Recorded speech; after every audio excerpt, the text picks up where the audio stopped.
Agora a gente vai falar sobre os vilões da nossa conta de energia. Essa época do ano a gente depende de tantas coisas em casa, elétricas, eletrônicas, que esquentam a água, que esquentam o ambiente. E aí a conta vai lá nas alturas. Pode rodar o VT e a gente já fala sobre isso aqui no estúdio.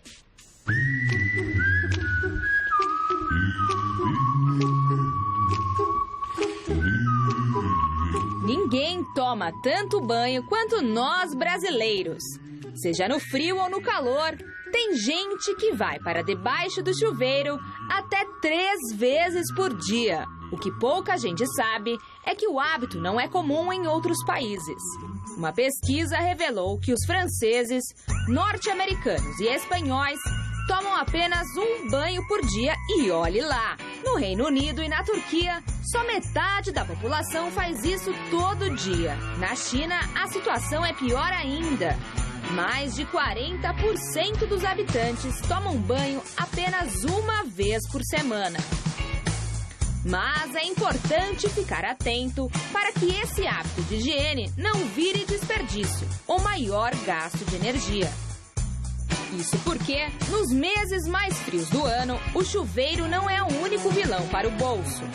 Deixar objetos ligados no stand-by, como DVD e micro-ondas, usar a secadora e o aquecedor por longos períodos e o mau funcionamento da geladeira podem aumentar a conta de luz em mais de 40%. Nem mesmo o secador de cabelo escapa da lista. Por isso, anote as dicas de economia para driblar o frio deste inverno sem prejudicar o bolso.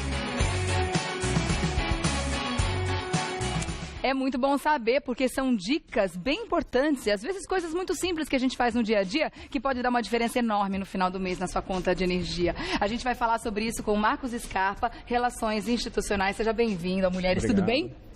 Tudo jóia? Paz, graças a Deus. A gente tem aqui alguns eletrodomésticos que a gente usa habitualmente, né? Aqui no Brasil, em outros lugares do mundo também, mas com o nosso padrão de energia, com os nossos valores, né? Às vezes a gente acaba pagando muito mais do que precisaria e às vezes algumas dicas podem fazer toda a diferença, né? Certeza. Essa época do ano tem uma diferença muito grande do que a gente paga com relação ao verão, não é isso? Isso. Apesar de que no último verão, nós tivemos um verão muito forte, o ar-condicionado passou a ser uma rotina nas residências do país, né? Então ele também passou a ter aí uma expressão muito grande na fatura de energia elétrica. E a gente tem uma questão agora das bandeiras, né? Que quando a gente Isso. tem um custo muito alto para a produção dessa energia, a gente paga mais por ela também, né? Isso independente se for inverno ou verão. Na realidade, quando o nível do reservatório estiver muito baixo, entram as térmicas e aí entra a bandeira amarela ou a bandeira vermelha, dependendo do nível do reservatório.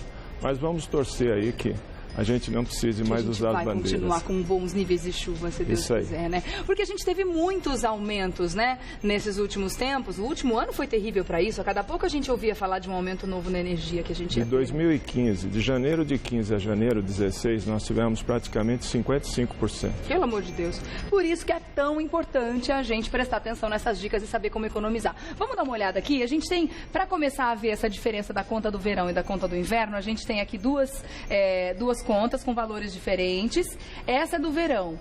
A gente vai ter também para mostrar aquele gráfico do uso, né? Para ter uma ideia de como é que, do quanto a gente paga. E essa é a conta do inverno, olha lá. Isso então, quer dizer, de 150 e pouco para 261. Isso a mesma família.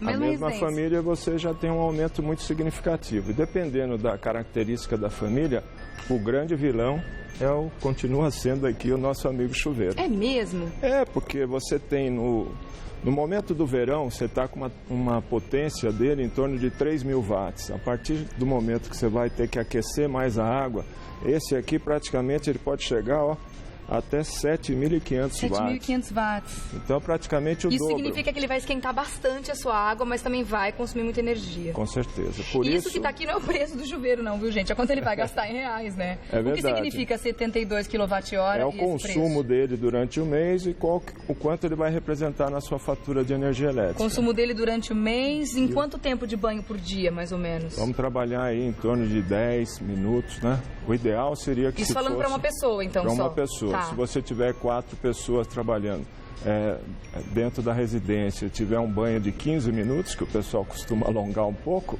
você tem praticamente 1 hora por dia do chuveiro ligado. Então a gente pode colocar 4 vezes esse valor no mês só de chuveiro elétrico? Não. É esse valor representado durante as 4 o mês pessoas. todo. As 4 pessoas tá. tomando um banho por dia. Um banho cada uma por dia durante o mês todo.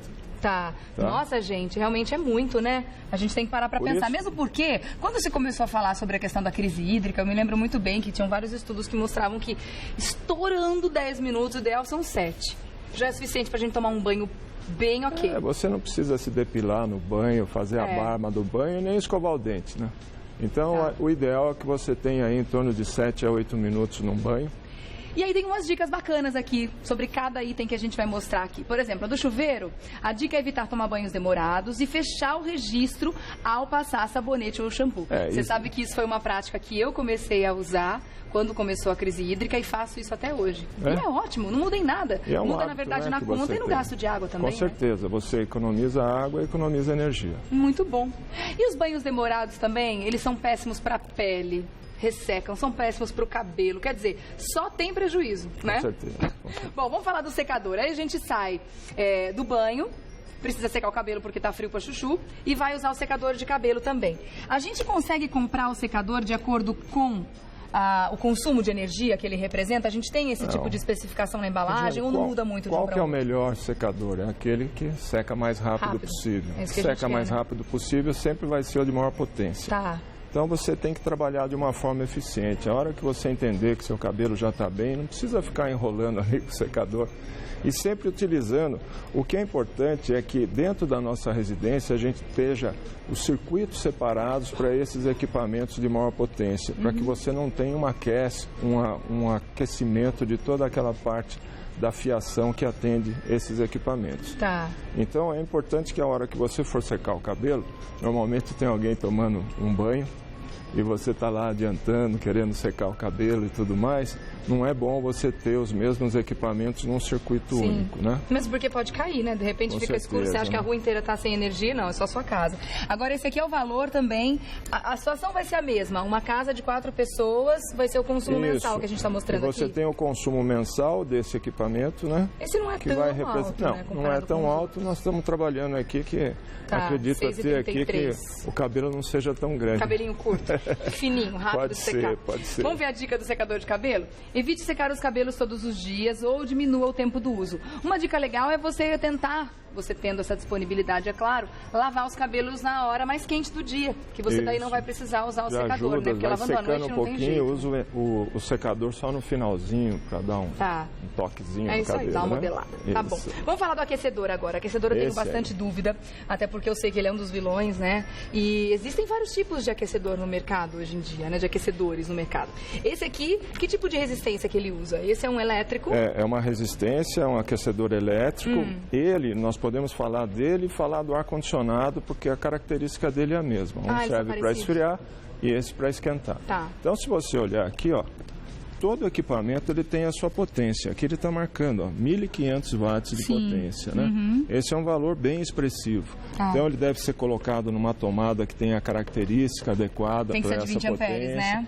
Olha, você está sabendo. Eles vêm mais... a gente já foi tanto pego nisso, né? Já comprou aquecedor, vai querer aquecer a casa, não tem uma tomada que entra. Precisa mudar o bocal. Não adianta só comprar adaptador que pode superaquecer, não é? Daí você sobreaquece, ele é mais você tem perda de energia aí, pode causar até um princípio de incêndio, é muito perigoso.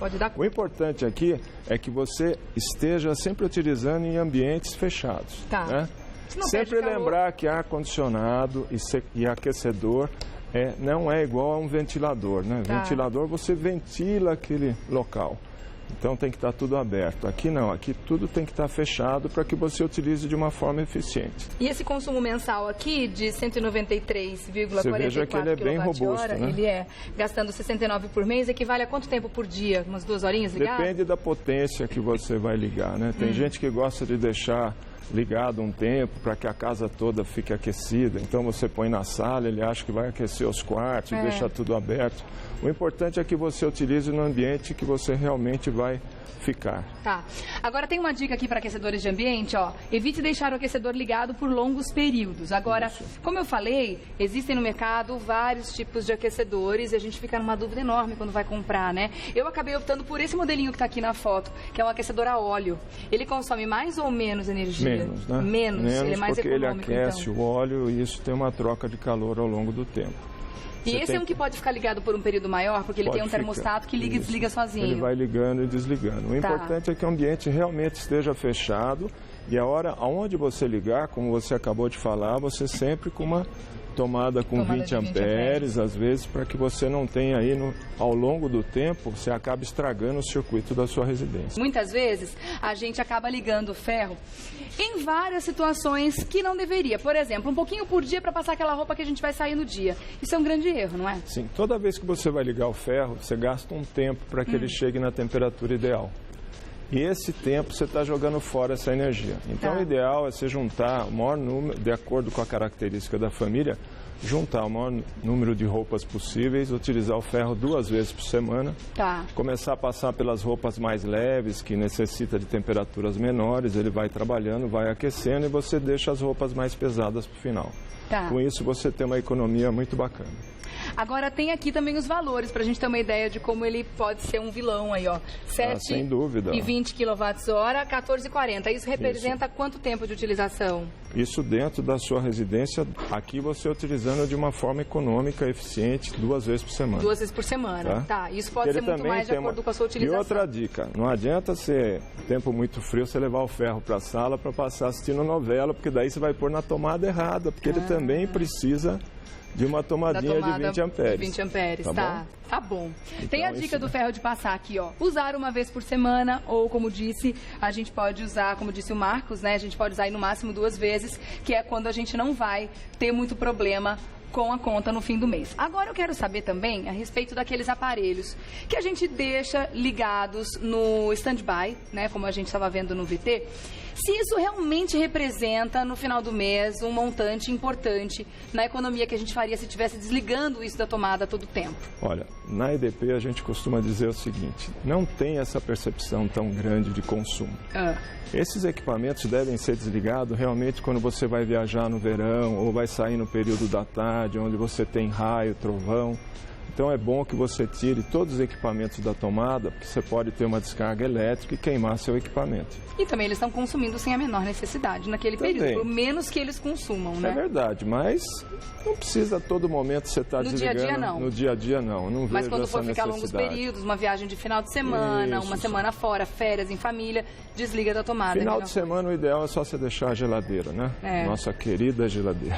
Ela não pode, né? Porque o prejuízo pode ser maior desligando e perdendo tudo que tem lá dentro, né? E a geladeira é o eletrodoméstico que mais evoluiu nesses últimos anos em termos de eficiência. Falando em geladeira, vamos até lá? Vamos. Que eu quero perguntar uma questão para você bem importante. Hoje em dia a gente tem outras geladeiras que mostram o consumo quando a gente vai comprar, né? As geladeiras novas. Elas mostram se elas são mais econômicas ou menos econômicas. Todo eletrodoméstico hoje mostra para você o selo Procel, onde você tem a qualificação da eficiência daquela geladeira. Tá. Agora, a gente pode ter um consumo extra também se de repente tem algum problema na borracha. Isso significa que ela não está tendo uma vedação perfeita, Olha, não é isso? Vamos dar o exemplo dessa geladeira. Ela está muito encostada, não tem ventilação para que ela possa trabalhar. Isso vai forçar o seu trabalho, ela vai ter um consumo extra. Vamos trazer para frente essa geladeira, então é bom saber, né? Se isso daqui não estiver bem vedado, também vai te trazer um consumo extra. Se eu ficar olhando, como eu estou olhando aqui, você está pensando na vida, tá gostosinho, tá bom. Tá gostoso, né? Mas você está trocando um calor enorme e isso daí vai fazer com que sua geladeira funcione então, mais aquelas também. pessoas que abrem a geladeira para pensar, muitas vezes, se identificou com isso? Pois é, eu já fiz, né? A gente chega na cozinha, abre a geladeira, esquece o que ia fazer e fica lá. E assim, tá gastando energia. Sábado à tarde, você molhou o tênis por causa daquele chuvisco que deu, pendura atrás da geladeira para ele secar mais rápido, ela também vai trabalhar mais. Então, o que você não pode pôr? Alimentos quentes na geladeira, deixar a geladeira muito tempo aberto. verificar que isso aqui realmente esteja vedado para não ter troca de calor. Né? E quando estabilizar o inverno, que você tiver realmente uma queda de temperatura, você também adapta o termostato dela, diminui um pouco, porque não tem necessidade dela estar trabalhando tanto. Tá certo. Vamos dar uma olhada nos valores então. 23 kWh, R$11,27 no mês. Essa geladeira tem que ser uma geladeira muito eficiente. Para você ter uma ideia, uma geladeira de 1900... Vamos voltar? Vamos.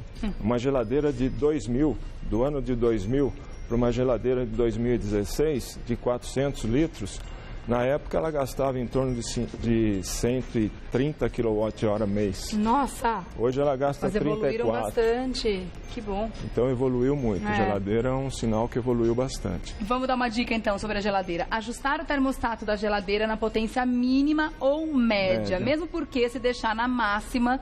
É só colocar um alface ali para ver no dia seguinte que você não vai ter folha nenhuma para comer, porque ele congela mesmo. Tem gente que gosta de deixar uma rendinha na geladeira, fica tudo bonitinho, mas daí a circulação do ar não consegue trabalhar. Isso também faz mal para a geladeira, né? Faz com que ela consuma realmente mais. Tá certo. Vamos dar uma olhada na máquina de lavar, que a gente não tem aqui no estúdio, mas a gente tem a informação dela aqui, ó. Ela vai consumir 1,76 kWh, R$17,39. Isso usando quantas vezes na semana? Eu acredito que umas duas vezes. É importante... Tem gente que liga a máquina de lavar todos os dias. Mas é importante que você utilize a máquina de lavar sempre na sua potência correta. Mesmo que você... no nível maior. Porque... no nível máximo. Isso, porque ela tem um nível médio, né?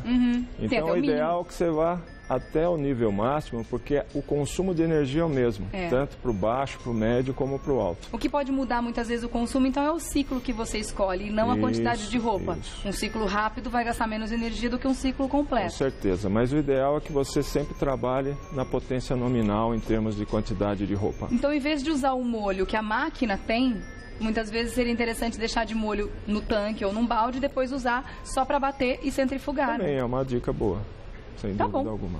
Tem mais alguns pra gente mostrar aqui? O que a gente precisa secadora, lembrar, vamos dar uma olhada? Mas antes da secadora, é legal a gente lembrar que no estado de São Paulo você tem um imposto, o ICMS, que até 90 kWh de consumo mensal você não paga esse imposto. Se você passar de 90 for até 200, você paga 12%.